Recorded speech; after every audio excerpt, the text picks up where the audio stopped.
Okay, in math today, we're going to just do a review page on page 518, 1 through 26.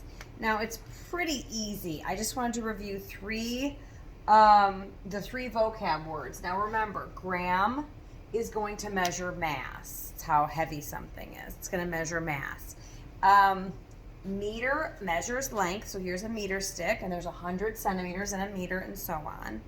Okay, and then a liter measures capacity, or liquid, a liter, like milliliters. Remember, this went up to 100 milliliters.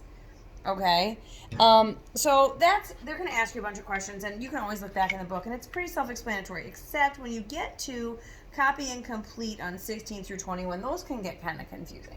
So let's look over here and just remember the conversion of there's 100 centimeters, centimeters, this size, in a meter stick, okay?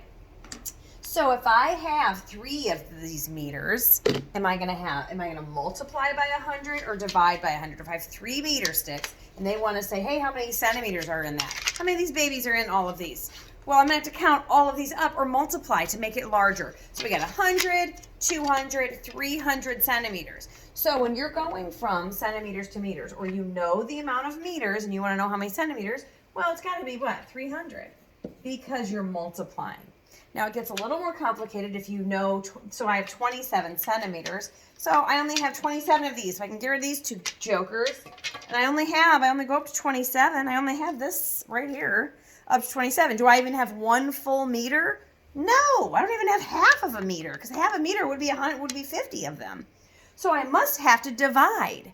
Now, in order to divide, take your handy dandy calculator and just type in 27 divided by 100, and you'll see, or you don't even need your calculator really, because you have 27 out of how many? 27 hundredths.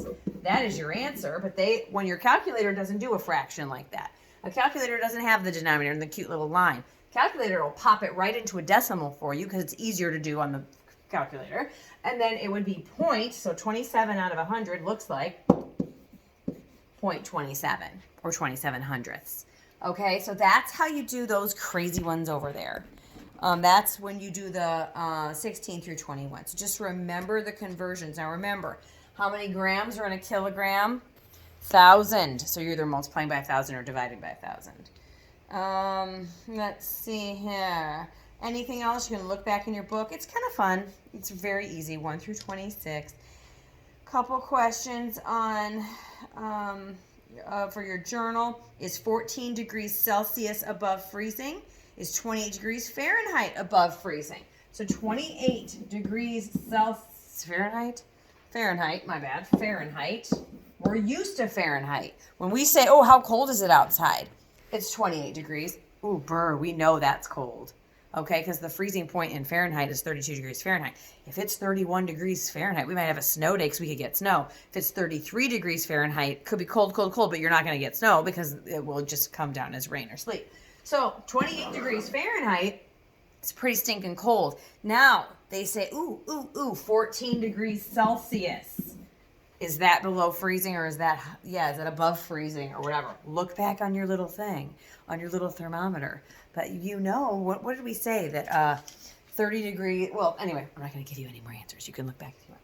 So that's the journal part, and journal always means you write it out and all of that jazz.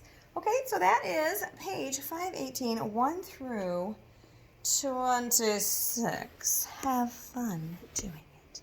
You only have 2 assignments left for your 4th grade career, and then your 5th graders. Yes, what a bust. Miss you. Love you. Goodbye.